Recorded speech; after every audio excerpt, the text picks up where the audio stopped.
On today's program, we explore the pros and cons of homeschooling. Is it for you? Plus, parenting techniques for toddlers and teens, and the NHF is making home deliveries. Hello there, I'm Adrian Atkins, and welcome to Jamaica Magazine.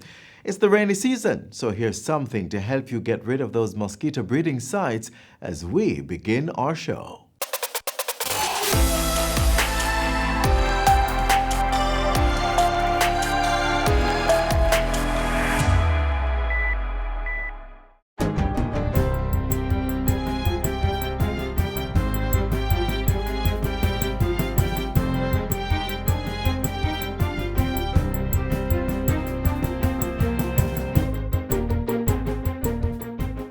Good day, I'm Theodore Henry, and this is your JIS News for Thursday, October 22.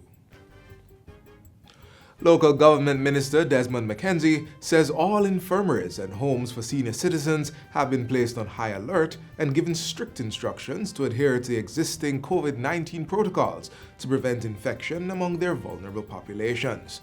His statement comes after the local government and health ministries this week discovered a cluster of coronavirus cases at the Golden Age home in Vineyard Town. Up to Tuesday, 43 residents and 3 staff members had tested positive for the virus. Testing continues for all 428 residents and 162 staff members. Minister McKenzie says investigations are now underway to uncover what caused the breakdown in protocols that would have allowed this cluster of infections to occur at the home.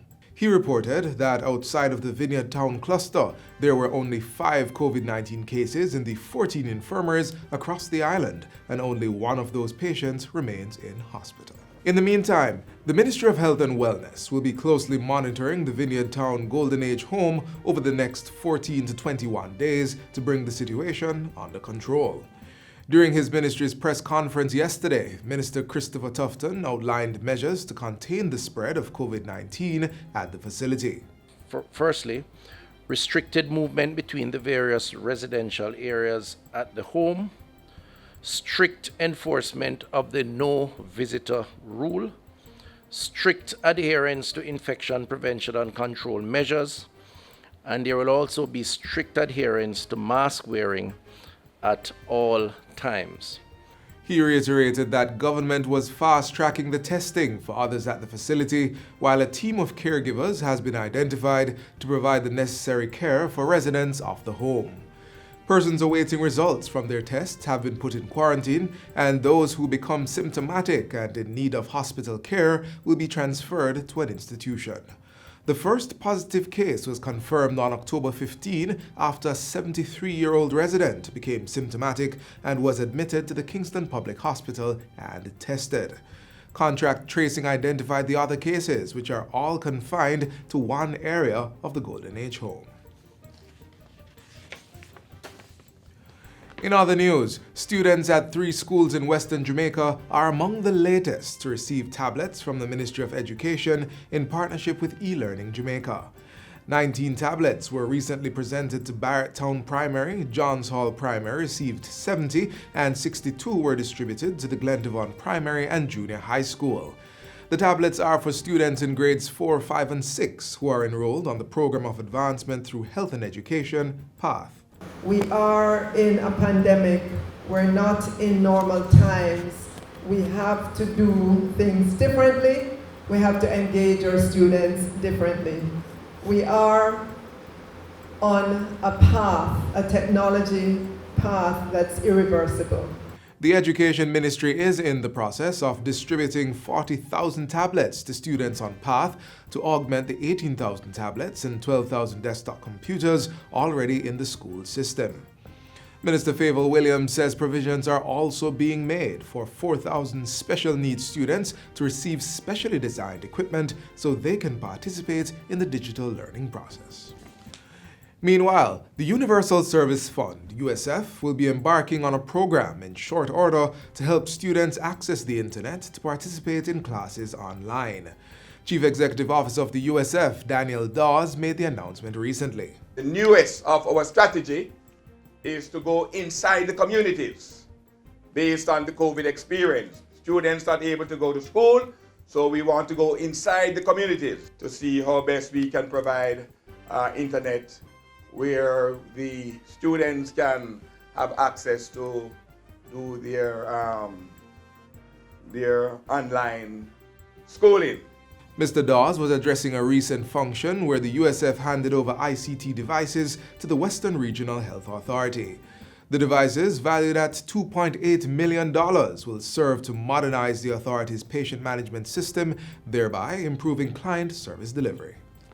Official data released by the Statistical Institute of Jamaica, Statin, has confirmed an 18.4% decline in the economy for the April to June quarter of this year when compared with the same period in 2019. According to Statin's Director General, Carol Coy, the decline was impacted by the COVID-19 pandemic and the measures adopted island-wide to control its spread.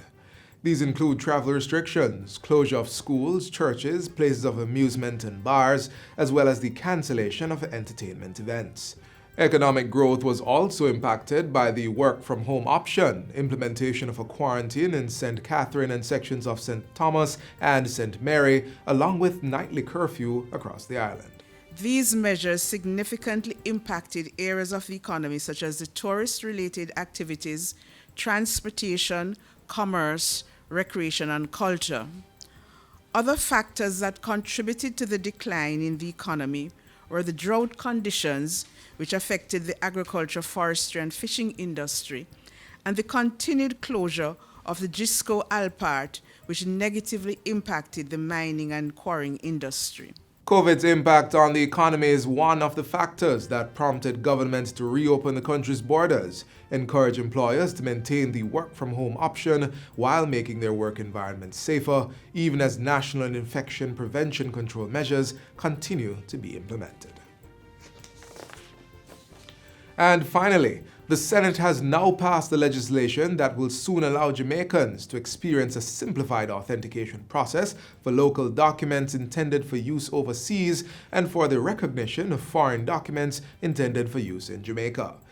The Authentication Foreign Public Documents Bill 2020, which was passed in the House of Representatives on October 6, received the Senate's backing during its sitting on Friday. Currently, some documents needed for use overseas require verification through a process known as authentication or legislation before they are accepted for use. Under the new bill, certain local documents can be authenticated in international countries. These include birth, marriage, and death certificates, decrees for the dissolution of marriages, excerpts from official public records and registrars, and medical and health certificates. Leader of Government Business in the Upper House, Kamina Johnson-Smith, who piloted the bill on Friday, says it will have far-reaching impact on the ease of doing business. So we get a sense of the breadth of positive impact that the passage of this bill and Jamaica's accession to the convention will have in terms of people who are seeking to do ordinary business, whether to have their children go to school, whether to explore an opportunity overseas, or for indeed our diaspora to do business here, or for other non-nationals to do business here. It is about global connectivity and effectiveness in participating in the global system. And that's it for JIS News Today. I'm Theodore Henry. Thanks for watching.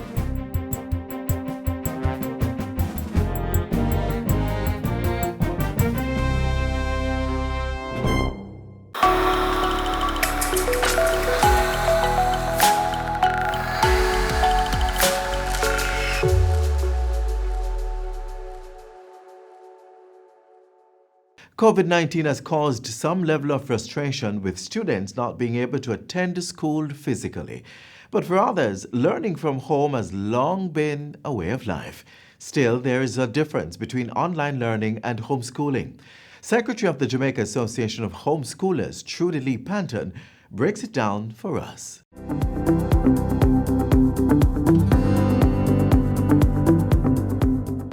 Today we are joined by Secretary of the Jamaica Association of Homeschoolers, Trudy Lee Panton, and she will help us through this process. Mrs. Panton, thank you so very much for joining us today. Thank you for having me. All right. Let us start with a little background to your association. Okay, so the association was formed in 2013 by a very small group of parents and it has definitely mushroomed into something that, of course, prior to COVID, it has been growing steadily, but definitely with the advent of COVID, quadrupled even. Right. So we are now at our Facebook page, which is a closed page, features about 700, in excess of 700 members. So we work in partnership with the Ministry of Education, not necessarily governed by them. So who is recommended for homeschooling? And why would we homeschool our child if you're not governed by the Ministry of Education? Well, the Ministry of Education has its own sets of guidelines for homeschoolers. So it is recommended that a homeschool family who wishes, or our family who wishes to homeschool, definitely visits the independent schools unit and engage in the discussion with them and the application process with them. However, the Association of Homeschoolers, JAS for short, is primarily responsible for the educational and social support of our members. So we provide support in relation to the curriculum, guiding our families and especially parents in the process, through the homeschooling process. We facilitate socialization activities for the children who are being homeschooled. So it definitely serves a purpose to the community itself. Who would you recommend for homeschooling? Okay, so we recommend any parent who is committed to the growth and the holistic education of their child. It definitely requires discipline from the parent. It requires that the parent you may not have the time to teach yourself, but you definitely need to be aware of what you expect from your child's education. And so you don't necessarily, from our experience in the community, you don't necessarily have to be a trained teacher. However, the other teaching skills that are not necessarily taught in the institutions are definitely necessary for the homeschool journey. Within the homeschool community, you yourself, the parent, doesn't have to be the one to impart the educational information to the child. And in fact, that is just one element of the homeschooling journey. So you find that you can have a tutor come in and teach the child. You have homeschool pods or homeschool co-ops, which are basically groups of families that come together groups of families can come together with a tutor, one tutor. That would be called a pod. And in the case of the co-op, those are just families that come together and teach different subjects based on their personal competencies and the areas that they're efficient in. Right. So do you follow the curriculum from the Ministry of Education? And that is a choice. Definitely the ministry provides its free of charge, its curriculum free of charge. It's accessible on their website. So if you choose to use that's fine, okay with you. But there are several others that are approved by the ministry for you to use. Tell me, exactly what is the process? So I've decided I want to homeschool my child or children. What do I do? Okay. Well, there are, from our perspective as a community, there are several steps that you can take. From the ministry's perspective, however, the official process involves you visiting them, getting your application documentation together, and after completing that information, you hand it in. There will be an informal interview process. And of course, the ministry has their own standards and expectations in relation to how they provide approval and so forth. And they also engage in an inspection process, which is very facilitatory, and it allows for the families who are doing this for the first time definitely to get a better feel of what is expected and so forth. From the JAS position or the association's position, we definitely encourage that the families that they express a commitment to homeschooling and to their children in particular. Because as you notice with the COVID, there have been some issues that parents have been experiencing with school at home, where it is difficult for them to engage in the lessons with the children, and they're realizing that children are actually they really didn't know their children. They really did, because they wouldn't have spent, Yes, significant right. hours daily with their children. And so we definitely recommend as an association that before you get into the heat of it, that you take some time, relax, do your research. What is homeschooling? What is the right homeschooling technique and procedure for you? There are several different sites out there that can help you to understand the learning style of your child, to help you to understand the process better. And so do your research. We encourage that. We also encourage that families establish a proper routine, a proper schedule that functions well for them, not one that is preset or standardized. You work with the schedule that is best for your family, because a frustrated teacher is an awful one, and that is definitely the case in a home school. So those are some of the things that we encourage. We also do encourage to become a part of a support system like JAS. I mean, it doesn't necessarily have to be, but we have an established community where we provide support in any area that you can think of as it relates to homeschool. What are the advantages, are there? There are lots. There are definitely a lot, and I mean, time wouldn't allow. But I mean, the cost is one definite benefit. So less? yes, it is definitely less. I mean, imagine 6 children going to school, the bus fare for all of them, the lunch money, the school fees, the uniforms, and all of the things that are wrapped up in educating a child. That is definitely curtailed a great deal with the homeschooling process. I mean, I buy one textbook and everybody shares the textbook. Right. So I'd like to have my child homeschooled for now, the period that we're experiencing this pandemic, and then I want to integrate my child back into regular school system. How does that work? Okay, so once you apply through the ministry, that a part of the application process does facilitate that, because you will receive at the end of the process, you'll receive an SRS card, which is supposed to ensure that you are able to sit external exams through whether through a school or some other exam center that will be provided to you. The ministry will inform you a bit more directly to that. Yes, we definitely guide our members through the process. Okay. And it's very easy to be a member, actually. Tell us. So you can email us at jamaicashomeschoolers@gmail.com, or you can contact us through 317-9643 or 317-9639. So any one of those options, you can contact us. We can share more with you.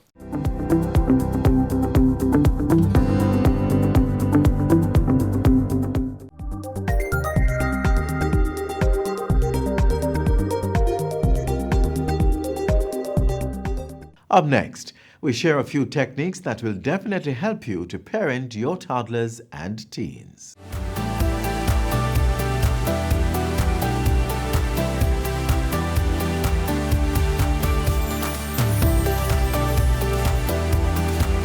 Parenting can be very frustrating, and a lot of times people don't feel like they really have an answer to everything, and the truth is that is the reality. But there are different things that people can try. We're not saying that any one thing works for everybody or that you'll even get the outcome that you want immediately. Especially when you're dealing with young children, you might have to try something several times before you see a particular result. So for example, if it is that you want a child to learn the difference between right and wrong, a lot of times in the past we use pain to teach that this is wrong, right? But we find that ultimately when you hit a child, what you're teaching them to do is, when I don't like something, I should hit and I should lash out.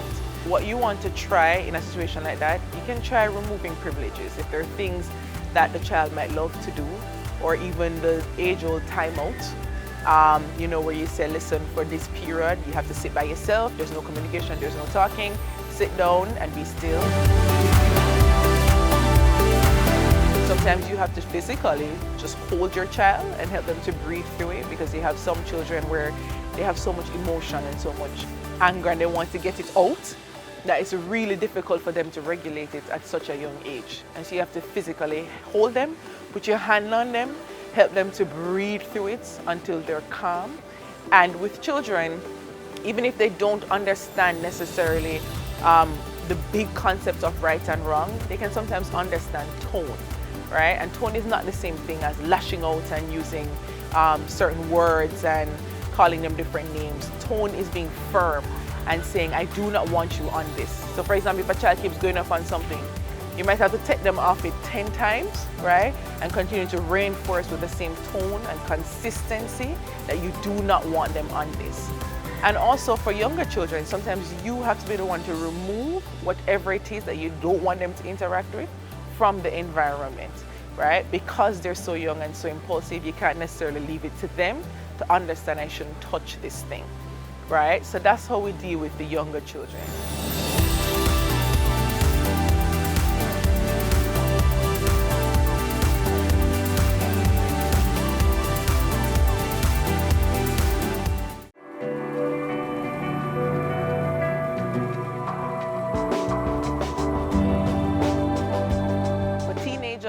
It's a little harder in some ways, and in other ways it's a little easier because they do understand the difference between right and wrong. It's clearer what are some of the things that they love, and you can remove those things.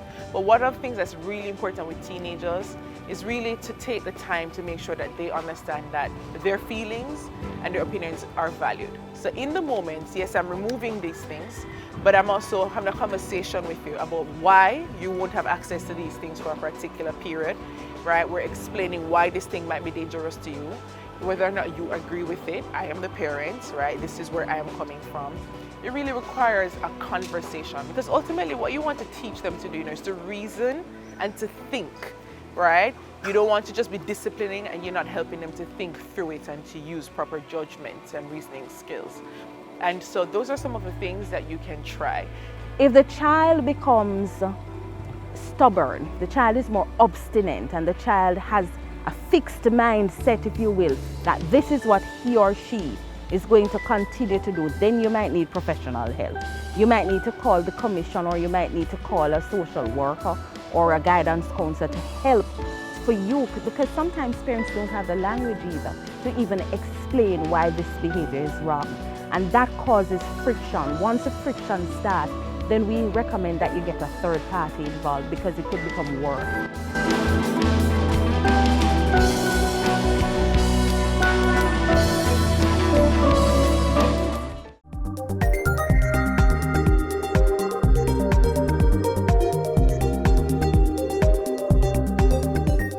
In light of the COVID-19 stay-at-home order for persons 65 years and older, the National Health Fund is carrying out home delivery of prescriptions to persons in this age category.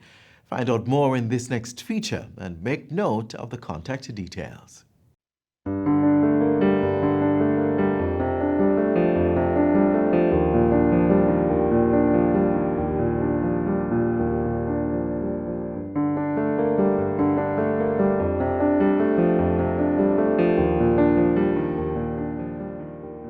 Senior citizens in the cohort 60 years and older represent the fastest growing demographic segment of the society as more people are living longer. This changing dynamic has prompted the government to ensure improvements in the level of responsiveness to new expectations and needs of our seniors. The need for quality healthcare is top of the list. One aspect of quality healthcare service is the prompt access to affordable medication. So the Ministry of Health and Wellness, through the National Health Fund (NHF), has been leading the government's charge in providing critical supplies of medication at subsidized costs to persons in need. That includes seniors.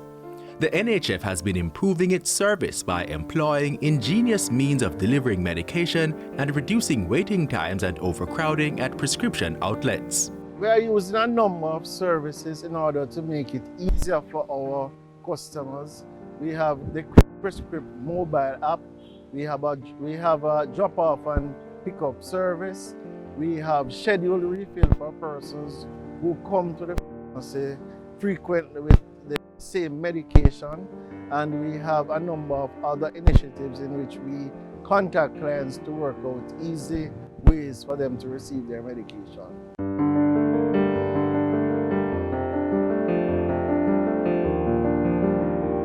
a home delivery service for drug-served patients 65 years and older, is the NHF's latest addition to its offerings. This emerged as a response to the coronavirus pandemic.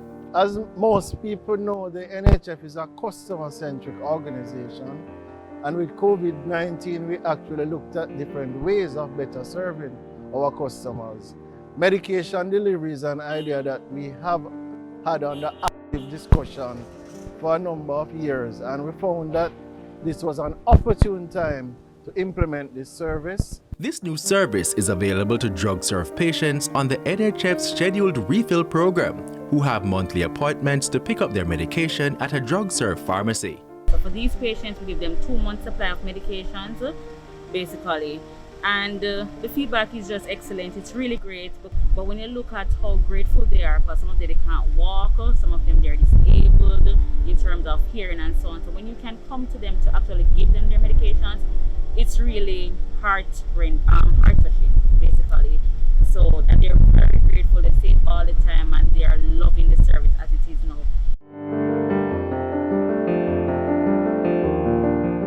This was started in St. Thomas, and we've expanded into Kingston and St. Andrew, as well as in St. Catherine. And other parishes have now started, St. James and other parishes. And the intent is to have this program island-wide. The NHF's home delivery service is set to benefit approximately 30,000 beneficiaries over 65 years of age, as well as other vulnerable groups that the fund believes can benefit from medication delivery. We just received a call, asked if we would want it to be delivered, and we readily accepted it. The wait can be very long. I know they try to cut back sometimes by using the scheduled thing, but even then you have to go, and sometimes they wait up to an hour. So this is just ideal. Patients may want to check out the NHF's online avenues such as web chat to indicate their need for delivery service. Persons can text their name and their drug-served pharmacy to 876-219-9937 or 876-219-9929. They can also call the NHF at 876-906-1106 from 8 a.m. to 4 p.m. weekdays. I take the opportunity to commend our pharmacists, our pharmacy technicians, and all the team who facilitated this. This is a good service now. They say must stay at home. And this service that you come and present, a wonderful service. We are loving the service. We really appreciate it, and we wish it would continue. Customers need not worry about having a National Health Fund NHF card or a Jamaica Drug for the Elderly JADEP card. The service will still be offered. But at this time, when we come and realize that, oh, probably you don't have a card, what we can do is give you the steps as to how to get the cards. And in order to access the cards, it's a same-day printing at any of our drug-served locations that are named for that service. The NHF, reaching out, helping to make Jamaica the place of choice to live in good health.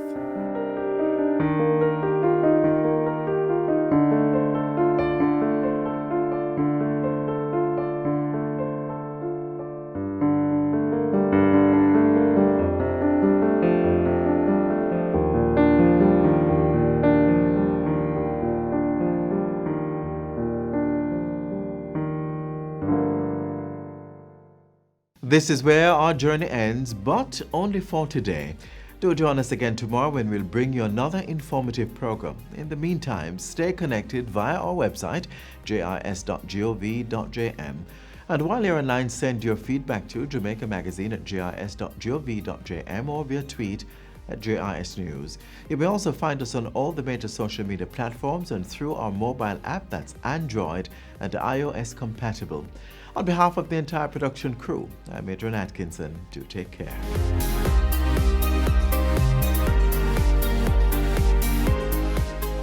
This has been a production of the Jamaica Information Service, the voice of Jamaica.